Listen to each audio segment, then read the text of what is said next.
What up, everybody? Welcome to the Damn Dude Podcast. Damn, dude. I'm your host, California Cal, and this is episode 80 motherfucking 7. Damn, dude. 87. Yo, these episodes are going by fast, man. And it's crazy, dude, because they say most podcasts won't make it past episode 8. Then the next threshold is, I think they say like 14 to 18 episodes. Then they say you're not hitting about 20, 25. Then they say about 30, 32, 33. If you get there, some people will fall off, but there's a good chance you'll keep going if you get that far. If you get farther than that, you're probably going to keep fucking going. And that's definitely the case here. So if you're new to the show, welcome. Get comfortable, light up your blunt, grab your coffee, kick back, enjoy your road trip, whatever the fuck you're doing, whatever you enjoy doing. I like to listen to podcasts while I'm skateboarding or running. I don't know why. It's just, I don't know. It fits. I go between like music and podcasts when I skate.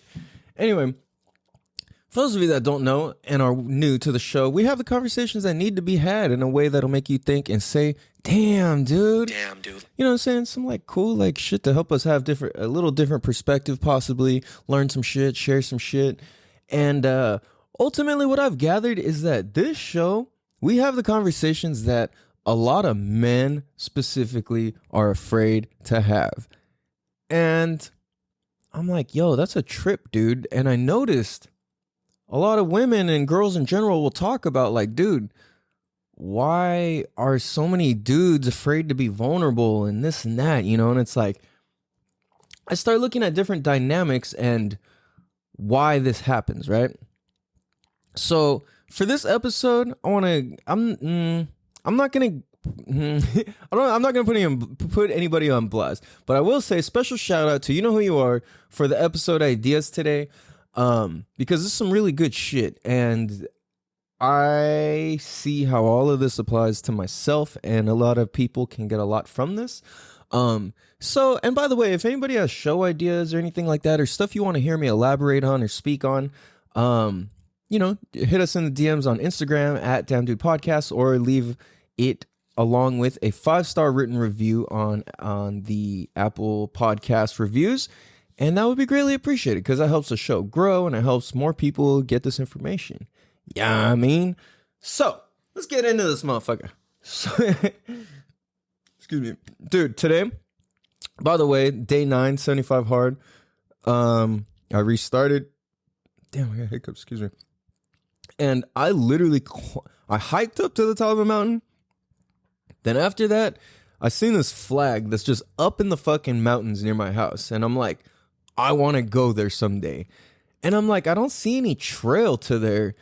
So today I finally walk up the mountain to where it's at. And I'm like, bro, there's no trail that goes to that flag.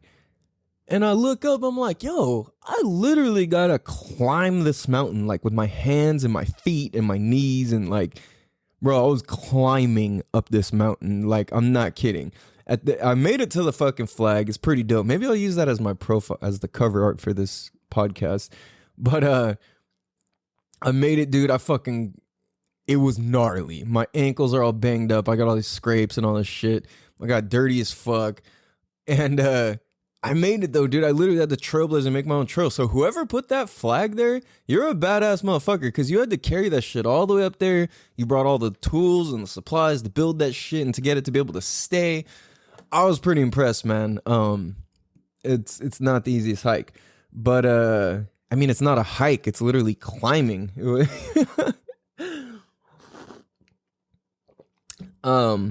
Yeah, so that was pretty fucking dope. And I still got to go do a second workout. I might have like burnt myself out there. Anyway, I want to talk about different dynamics inside of relationships. Now, oftentimes, keep in mind, I'm no relationship expert. I just have my own experiences and I happen to observe things in certain ways which can be useful for people. And I tend to observe things very honestly and realistically. So I think that that's what makes what I have to say about any of this valuable to any degree. If you go back, especially if you listen to like episode 1, 2, 3, 4, 5, like, well, especially episode 1, I am a disaster, and I'm fresh out of a relation. I'm fresh out of my last relationship, and I'm back in my dad's house, and I was just like a mess, right? But I was very honest. I was very, very honest, and it was like I'm proud of myself for that one, and I was pretty impressed actually. So, looking into the different dynamics of relationships, like the topic of being the avoidant one in a relationship comes up. And it's like, huh, this is cool because I've never really thought about this with the title of avoidant one. Like, I've never put those words to it. But then once I heard that, I was like, oh, that totally makes sense. It put words to a lot of things that I felt and would have to use long explanations to be able to describe. But that's what I was describing, was like, oh, just being the avoidant person, or or I was being avoidant, or she was being avoidant, or whatever the case is. And I'm like, well, what is that? Why does that happen? Like, so I'm thinking, okay, to be an avoidant one in a relationship would mean that you want to avoid conflict. You want to avoid any sort of like fight or maybe tip off or triggering. Maybe it's something in your partner's history with them that triggers, okay, I'm going to avoid this. Or maybe it was something that happened even in high school, junior high school, something like that, where a relationship went bad and it was like you tried to say something and the person flipped and made you feel stupid or something like that. It could boil down to even smaller, to where you saw your parents act this way, and or whoever the main relationship example is for you in your life. So, maybe it's like that's how your mom or dad or aunt or grandma or whoever handled things, and it's seeming, and because if you have respect and love for them, then you think, oh, that's the way I should handle this shit. So I think it's important to know where it comes from, and then why it happens, and what it is while it's going on. Like, is there realization of, whoa, I'm being avoidant right now? Or is it like automatic? Is it like part of the fight or flight response and system where it's like, I'm out of here, like, nope, fuck that. Like, you just would rather not deal with confrontation? So there's where a hiccup is, because I noticed this towards the end of my last relationship and in older relationships, is I would start avoiding certain topics because I'm like, oh, this is going to trigger them. I would assume. And this is funny because this is kind of the other end of the avoidant, like the avoider being avoidant would be like the assumer. And it's kind of weird because they can kind of play together, which is weird, even though they're like different. So I would avoid, so speaking on myself and my own experiences, I would avoid things in relationships because I would assume the other person was going to assume. And oftentimes my assumption was right. Like, it's like, I would rather avoid any misinterpretations so this person doesn't assume blank. And oftentimes it's like, this is where it's really weird, because it's like, if we're avoiding stuff, why? So I look at this, and this can go a couple different ways, which is, I think in the instance of, if you're in a relationship and your history is with that person where you come up and you have something honest to say and you said it responsibly, you weren't like being unmindful, you weren't being rude about what you had to say, you were legitimately expressing feelings, and the person didn't respond very well and they blew up and got all offended and whatever, and they heard it wrong or made assumptions about what you were trying to say or what you were actually saying even. And so the next time around, it's like, well, fuck that. I'm going to avoid all of that altogether. I'm not trying to do that. I think in that instance, your partner is the one that's at fault there. It doesn't fall on you or us. That's the other person's bullshit. That's not our baggage. That's their baggage. So then what happens is, well, the next time that this scenario comes up where it's like, yo, I really want to say something, but I'm going to avoid it, I'll just go feel it out on my own and not include this person. Well, like, that's good, but at the same time, that means something's not being addressed. And when something's not being addressed, that means there's something's not authentic. And when something's not authentic, that means it's just not all the way real. I mean, maybe not real, but like, it's just not all the way like what you want, I should say, really. So I think what happens in that case, it's either like that person has to step up and handle their part and do the work for themselves, because there's always yourself, the other person, and the relationship. And these three things need to always be working evenly. Now, at times, some just aren't going to, but they need to all be in an effort to. So what happens is most of us start doing just work on the relationship or just work on myself. And then when we do that, there's cause and effect with everything. So it's like, I know in my relationship, when I would start trying to work on myself, it would be like, well, why are you doing that? And it would start raising questions and shit because of certain things and conversations I avoided, that it would raise distrust, and that would create further division. So while I'm like, oh, I'm going to start going to the gym, it would start creating insecurities. What are you going to work out for? Who are you working out for? Why? This, that. And it was because certain conversations didn't get had, where now it's like assumptions get made. And, you know, and often times in relationships, one person will make assumptions about something. And the reason is so the counter to it is like, because we avoided having conversations that needed to be had. So it's like, well, who didn't take the responsibility in these scenarios, right? Like, if we avoided having conversations because we're just scared to face shit, then that falls on us. If we're avoiding conversations because the other person's very assumptive and quick to fire up or quick to like not get it, I think that just means that's kind of a bad, I don't know if necessarily a bad match, because people go through different phases at different times, but it's just not a good scenario in that moment, right? So I think that it's like kind of understanding where each person's part plays in this whole thing. You know what I'm saying?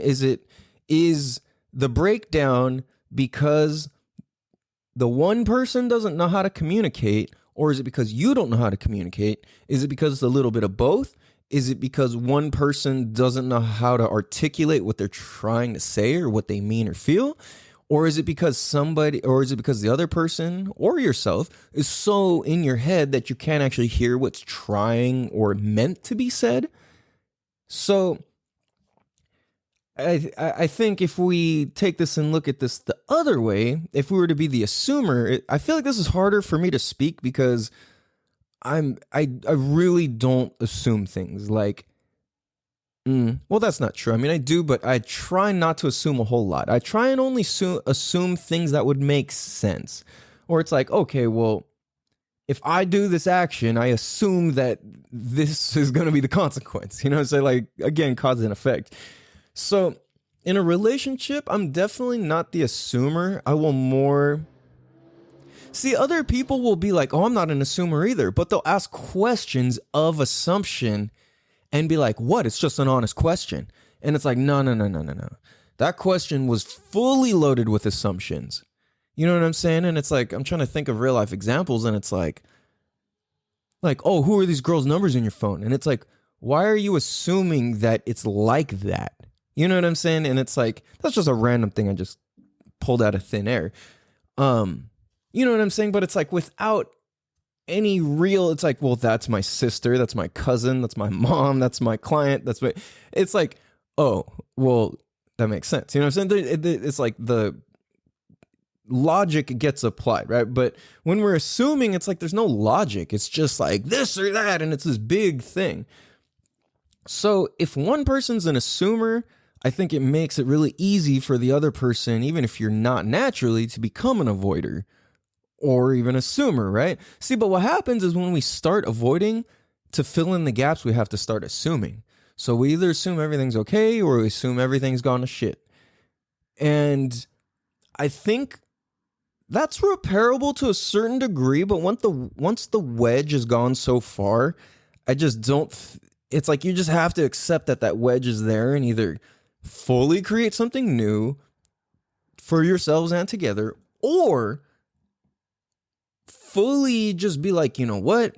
I can't handle this person's bullshit. Like, and that's the thing that's interesting about relationships is like, if you want to be in it forever, you have to accept the person's bullshit, whether or not they're willing to work on it or not. And that's the terrifying part. Damn, dude. Like, dude. Excuse me. I realized at a certain point with my ex, I'm like, I love you so much and I have to let you go because of that. You know what I'm saying? It was just like, I couldn't see us torturing each other like this anymore, you know? And it's like, it's just mental torment. It was like, I wasn't trying to hurt her and she wasn't trying to hurt me, but we were hurting each other constantly. And what I see is the wedge just went too far to where now there was too many assumptions and too many backstories and too many loose ends that like, there just was no, it was like I was so into avoiding getting into getting anything assumed about me or blamed or this or that, especially shit I don't even do or think about it, that don't even cross my mind, you know what I'm saying? Like, for you to assume this or that, nah. But at the same time, I have to take responsibility for why anything that she would assume would be heightened or even assumed at all. So I'm like, okay, I get why you think that. I get why this looks bad. Now you have to understand that if I take the time to get why it looks bad, you should at least take the time to understand and listen to my explanation, because I acknowledge that, yes, this does look bad. And at the same time, like, we've got to move forward. You know what I'm saying? But the thing is, I think what happens is if one person says their truth and the other person keeps their assumption, there's no progress. So this is where it gets tricky, right? Like, because I think what happens is I think assumptions, and in my experience, is like the number one way to be unhappy.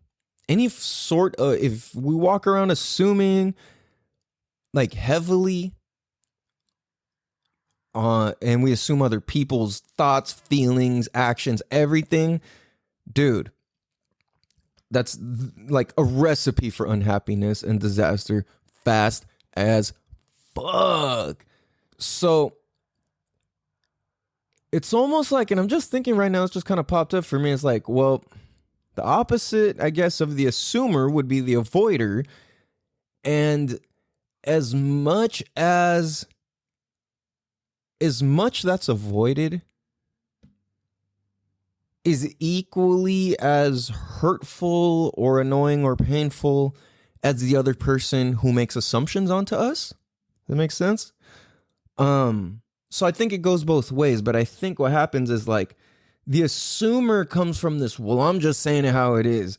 And then the avoider is like, look, I'm just trying to like be smart and not get into like shitty situations. And it's like, they're both right. And at the same time, they're both wrong. And there's this happy medium. And I think the happy medium is where, when we say work on self, the other has to work on themselves and the relationship.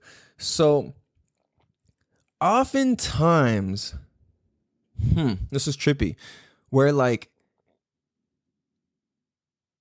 a lot of times when people really focus on working on themselves, a lot of times the relationship will come to an end but people are happy about it. And this is what's trippy, is like, I've seen a handful of people, and I experienced this myself, where it's like me and my ex are happier now. it had to get to this point where it broke down and it was the most terrible, sad, painful thing, and it was my worst nightmare and all this. But like at the same time, we're happier. And if we're happier, then it's a good thing. So I think that a common misconception that we have in American culture, and I guess kind of in general, is that divorce or breaking up or splitting up, especially if you have kids or you've been together for a long time or you're high school sweethearts or whatever, that it's this tragedy if you split up, or, oh my God, they were together 30 years, 40 years. Like, okay, like, aren't you happy that now they're willing to do something different? You know what I mean? I know when I tell people like, yeah, my parents split up, and it's like, a lot of people are like, oh my God, I'm so sorry. It's like, well, why are you sorry if they're happy? You know what I'm saying? Or it's like people tell me, oh my God, like your relationship, wow, I'm so sorry. I'm like, you're sorry that I'm happy? Like, bro, like, and it's funny because there was a comedian who said something about it. He's like, bro, we got it all backwards. Like when people are like, oh man, I divorced my wife. Like if you're like, oh, sorry, man, like you're an asshole. Like if you're sorry somebody left the person they were unhappy with, what the fuck? Like that's backwards as fuck. And I think the reason it's like that is because most people are too scared to stand up for themselves and to act on what they believe in and to break the confines of society and society's judgment and all that. They're just so scared to do it. And they think that, and I think this, and I believe this for most people, not everybody, but most, is that as we get older, we stay with our partner because we think nobody else will accept us or pick us up, or that we don't, or that we have any value after that. You know what I'm saying? Because how easy it is it to just listen to stereotypes.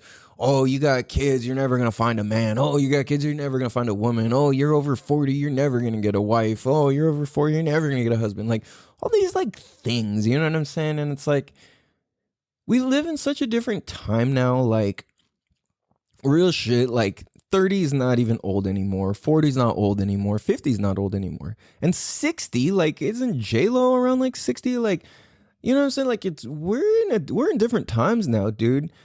And it's like how attractive you are is solely dependent on how much work you do for yourself. So in our relationships, if you're not working on self, then you are getting less attractive every day.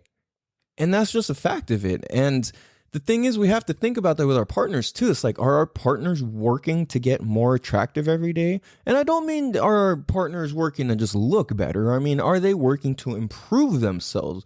Are they working to look more attractive to themselves? Are they working to feel better, to look better, do better?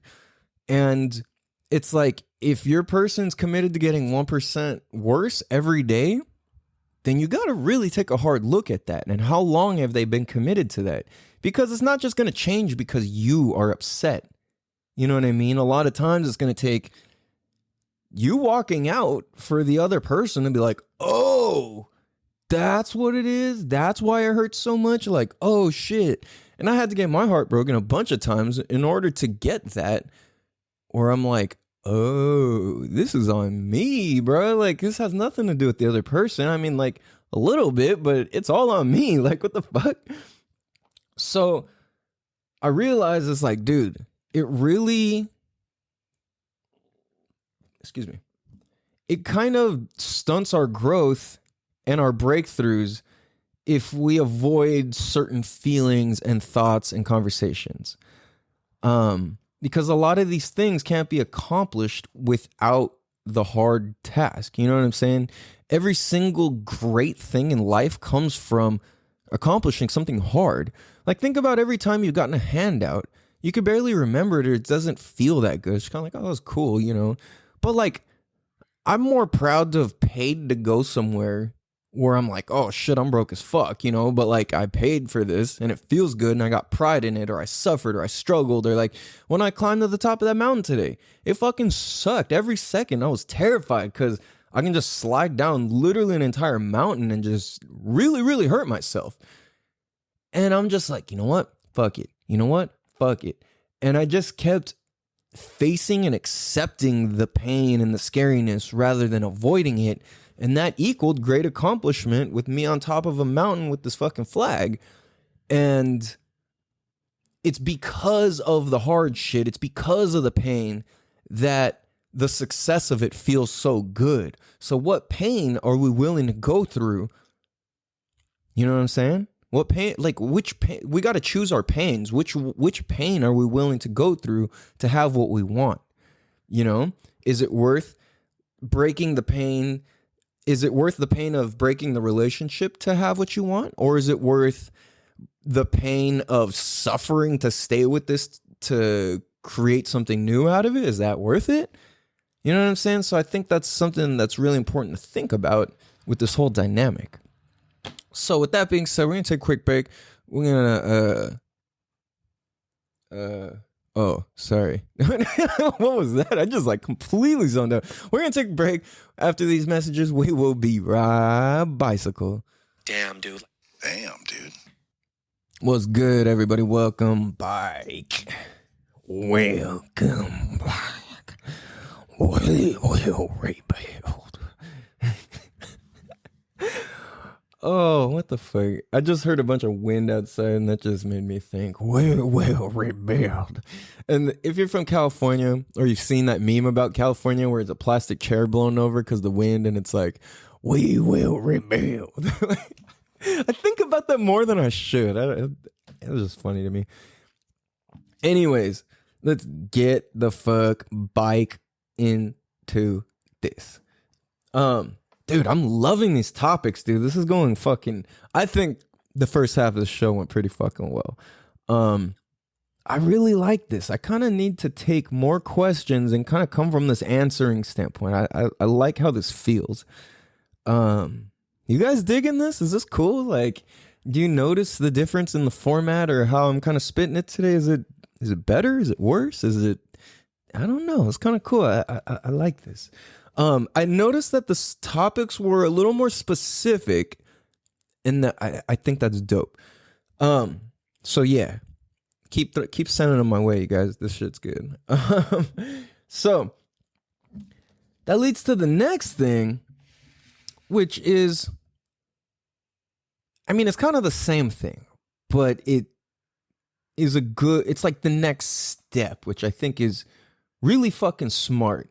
And the way that these topics were presented to me, I was like, whoa, this is brilliant. Because it was like really personal and very like widely applicable to a lot of people. And just by the topics and the questions, I'm like, whoa. Like, I mean, I got these and I kind of put them in my own words and stuff, but this is good, man. I'm really, really digging this. So shout out to you. You know who you are. I appreciate this. This is really good shit. So that leads to the next thing, which is, well, if we're being avoidant or we're making assumptions, why are we being avoidant or making assumptions?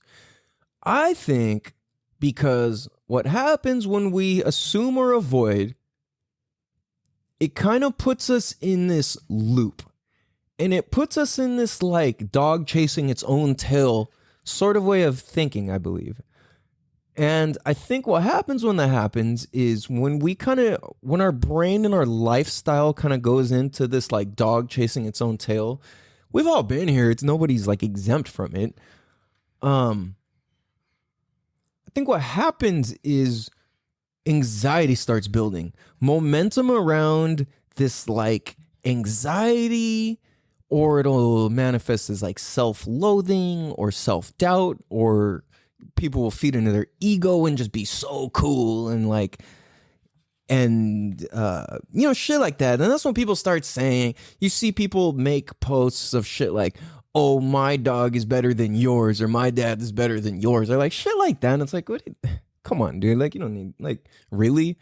It's like, why don't you just be like, I'm better than you? Like, you know what I mean? Like, that's always bugged me when I see that. Oh, and I mean, like, if you say that, whatever, but fuck, dude, I don't like it. But I think that's why remarks like that are said. Like, for reals. Now, if somebody wants to go do the fucking, like, college work to figure it out or the research, please let me know if I'm actually talking about something that exists. But otherwise, this is just what I have observed. I think that that's what creates that type of shit. Or they'll like, oh man, I could never do that, or shit like that. So once the dog is chasing its tail, it's running in a circle and it's creating that momentum, anxiety is just fucking running wild. And it's like, oh no, something new, same thing. Oh no, something new, same thing. Something new, same thing. Something new, same thing. Something new, same thing. Something new, same thing. And that's what that is. And basically you're like, every time you're like, oh, something new. It's like, whoa, but it's the same thing. It's like frustrating. And that's basically the definition of insanity, is doing the same thing over and over again, expecting a different result. So I think what's going on in that moment is the focus is on, whoa, that's new. Oh, that's the same thing. Whoa, that's new. Oh, that's the same thing. What do I do? What do I do? This is new. This is old. This is new. This is old. What do I do? What do I do? And to me, that's what anxiety feels like. So that's when the focus, I think, needs to be pretty much on anything other than chasing your own tail at that point. But the ultimate would be self-love, self-improvement, working on yourself, right? Like when we go to work on ourselves, we kind of stop chasing our own tail, or we stop and bite our tail and are like, ow, that fucking hurt. I'm going to stop doing that.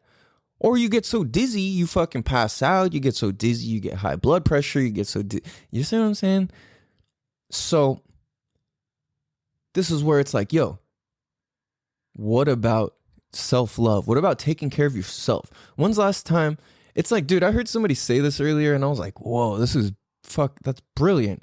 Which is like, people will spend $500. Oh, I think it was Grant Cardone who said this. I was actually like, I don't fuck with everything he does, but he kind of won me over again lately. Anyway, he said something like, what was it?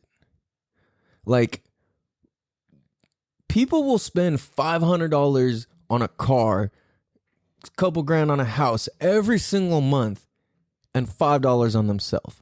Maybe $100, and that's like coffee and this and that. But it's talking about like, no, like actually spending money on yourself to where you've invested in yourself and gotten better. Something that's of love to yourself, something that's of self-love. And it's like buying books, reading them, getting massages, going to get fucking this, that, like stuff that improves you, going to fucking better. It's like stuff that, you know, I hate the word sorry, I don't want to use the word hate. I'm not a fan of the word self-help, but that sort of stuff, you know what I'm saying? I'm sorry, I don't like the stigma with self-help. I like self-help. I think that's cool because really only you can help your fucking self. It's not about the speaker. It's not about who's talking. It's not about who wrote what you're reading. It's about what you are able to pick up on and interpret. So with self-love, it's like something that's fascinating. Part of this whole topic and question and stuff is like, well, do some people have it? And then why do some people seemingly have more, and why do some people seemingly have to learn it or practice it or do more work to have it, right? And I think that a lot of that has to do with our upbringing, and I think that has to do with generational baggage. I think it has to do with the fears that our parents project onto us or don't project onto us. I think it has to do with a combination of excuses or fears that parents unknowingly put on us. So for example, certain people, when they get hurt, let me make it more specific. Certain people, if they like skin their knee, right? Like, oh my God, it's a big deal. And they're like freaking out and they see blood and they start spazzing and this and that. And they need a napkin and alcohol and water and all this stuff, right? Then you got people on the other hand where it's like, this is how I am, where it's like, I scrape my knee. It's like, I'm going to just fucking let my pants soak it up or whatever, you know, rub some dirt on it. Like, I'm that guy. Like, I don't give a fuck, dude. Like, I'm not tripping if there's dirt in my bloody knee. Like, what am I going to be scared? It's going to be infected. No, it's fucking dirt, bro. Like, it's the most natural shit there is on earth. Like, so, but the thing is that is something that is taught and learned. And you can have a natural sense of fearlessness, but it has to do with what happened when we were like 1, 2, and 3 years old is where this stuff comes from. So a lot of times, if our parents, when we were kids, were like, don't do that, you're going to get hurt. Oh, don't go there. And if that's the context that we grow up under, we grow up a little more scared and we grow up more panicked and we don't really feel freedom around the world and in our daily activities. So I think what happens is like when that's how you were raised, or if you didn't have certain guidance or certain love or hugs or affection at certain points in life, or if you had too much, then that will affect your self-love that you have and how much you put outwards. I think when it comes to self-love, I think everybody has to work and practice and keep re-upping and relearning. I don't think anybody's just like automatically like good forever. But I do think people are a little further like along in the process than others. Also, it's like, what did your parents talk to you about when you were a kid? Did you learn anything about self-love when you were 4, 5, 6, 7, 8, 9, 10? Did you learn anything about self-confidence? Did you learn anything about, growth, creating business, creating happiness, cultivating happiness, emotional intelligence? When did you start learning about this stuff? For me, I didn't start learning about this stuff until like my late 20s, really. And then started going hard into my 30s about it. But so it's like, for me, I'm like, yo, why? Like, I didn't know I'm supposed to like tell myself I'm proud of myself. Like, nobody told me that. You know what I mean? Like, nobody even told me they were proud of me. So like it was very rare. You know, sometimes my dad would tell me, sometimes my mom would tell me, but it was so rare. And I'm not putting that on my parents. I put that on myself because I just oftentimes wasn't doing anything or producing anything to give anybody any reason to be proud of me. So, excuse me.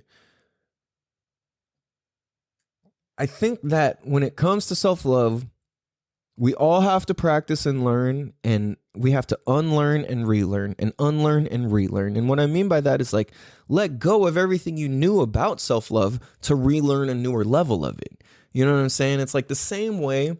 A good example that I like to use for unlearning and relearning is driving. We all had to learn this like A, B, C, D, E, F, G sort of way of driving. And like, you know what I'm saying? It's like, I remember learning to drive. They're like, okay, remember OSMOG. And that means for like, that was like an acronym for over your shoulder, OS, and then mirror, OSMOG, OSMOG. That's what they said. When you're driving, you're going to change your lanes. You have to remember OSMOG. So it's over, shoulder, mirror, over again, meaning look over again. And then G is for go. So over, shoulder, mirror, over, go. And it's like, I don't think that shit every fucking time I change a lane. I learned it, and then I unlearned all of it, and I relearned all of it. Now I'm just like beep, and that beep. Boop. I think boop sounds better. That was me signifying that I'm turning my head as I'm changing lanes. Boop. If you drive a BMW, you have no clue what I'm talking about. But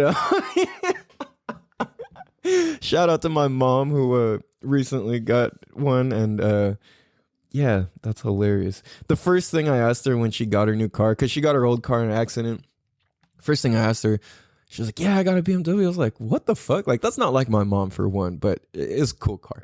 But the first thing I asked her, I was like, no way. Did yours come with turn signals?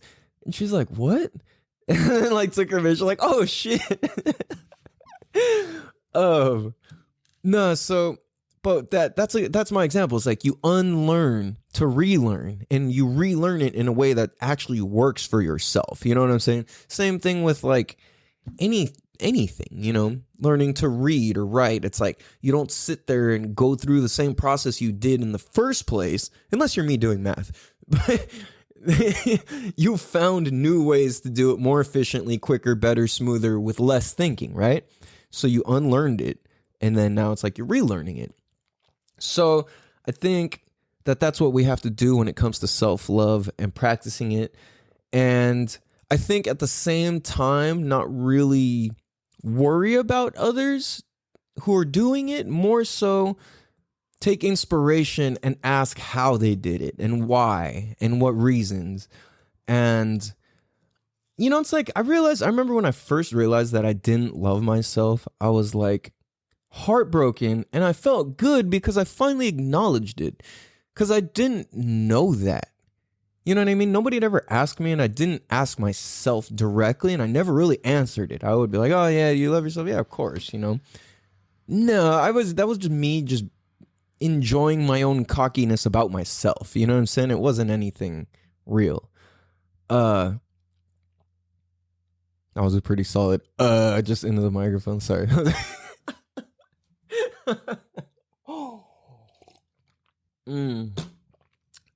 Excuse me. So I think that it has to do with generational baggage. I think it has to do with our parents' fears projected onto us, or whoever raised us or influenced us. I think it has to do with how much we're willing to like take responsibility for ourselves. And I think all of that has to do with self-love, how much we're willing to face the things we need to face and not assume shit and see shit as it is, and really be able to ask and trust ourselves enough to ask questions to where how people answer them are trustworthy. Because if we ask trustworthy questions and we respond in trustworthy ways, people are willing to respond in trustworthy ways and also receive and ask hard questions that are seemingly a little more difficult, because that trust is there. It's like, I trust this person's not going to flip out, so I can say whatever. I trust this person's not going to go fucking, like screen capture all my messages and go share them all online or blast it everywhere. I trust this person's not going to, go share these pictures. I trust this person's not going to share this information, like whatever it is, right? So I think that being a trustworthy person, acknowledging it, and then looking outward with kind of that perspective and ideas is helpful. And that kind of like leads to the next thing, which is like thinking about different friends and partners and relationships and people that you meet and connect with throughout life. Now, I think about how many fucking people I've met and I know and that I would hang out with for long periods of time or extended periods of time that I either no longer hang out with, or people that I would have never thought I hung out with and now spend a lot of time with, or stuff like that, right? I've had this work both ways for me.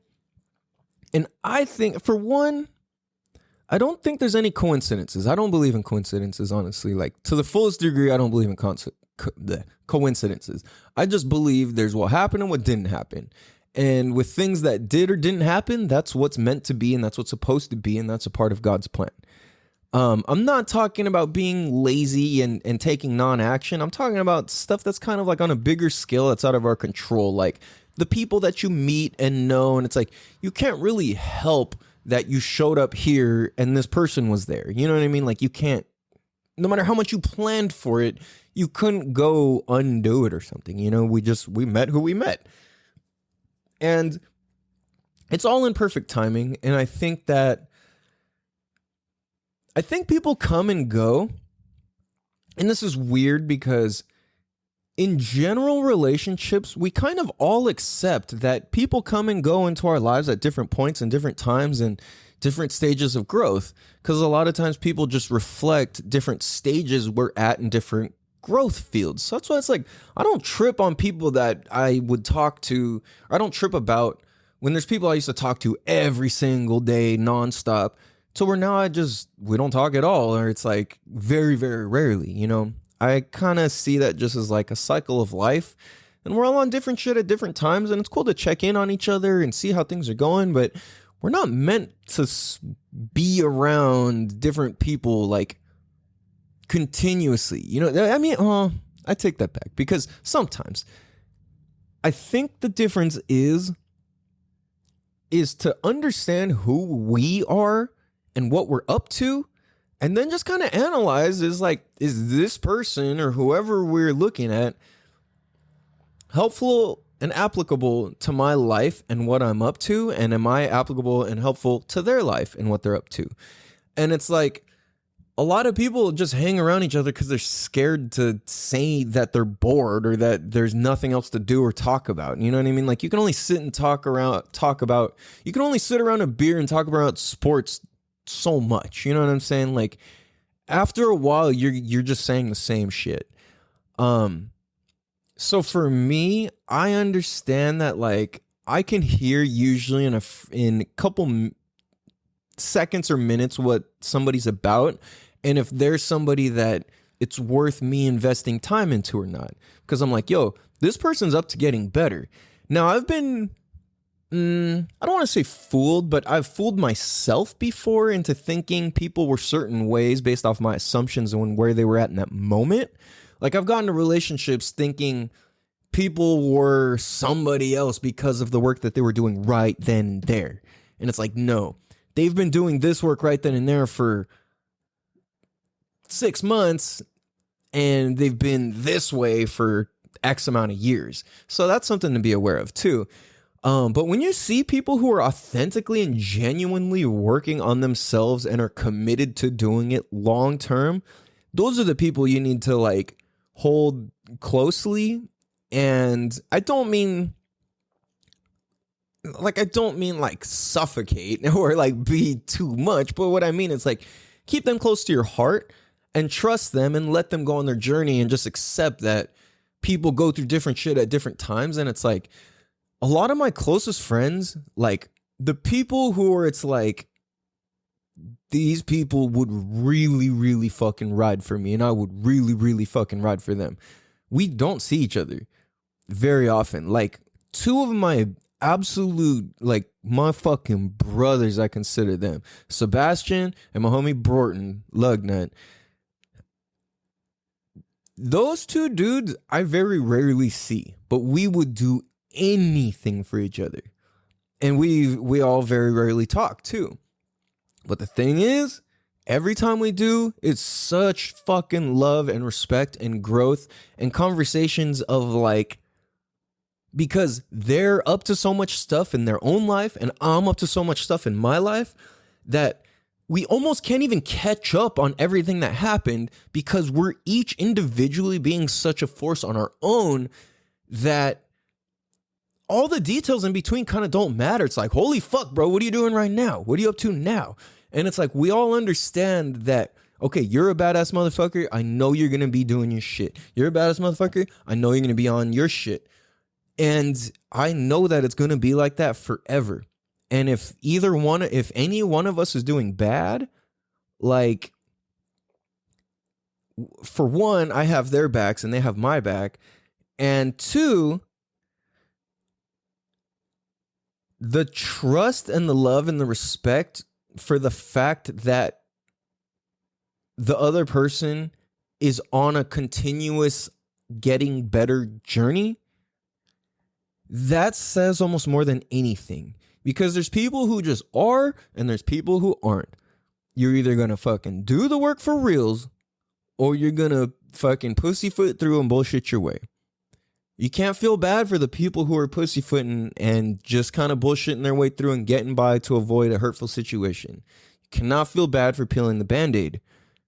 Most of the time, when you peel a Band-Aid off, even physically, you think it's going to hurt way more than it is, but that's the point of peeling it quick, is that it's like, boom, oh, holy shit, I do feel better. It feels good to have the wind on this. It does feel good to breathe.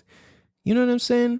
So I think that, like, life connects us as we're supposed to, and I think it kind of, like, our energy kind of comes and goes and comes and goes and comes and goes, but recognizing who's really real and with the shit and who's up to what long term, I think that's what's important to notice when it comes to people, because then you know who to just kind of keep in your ring or keep in your circle.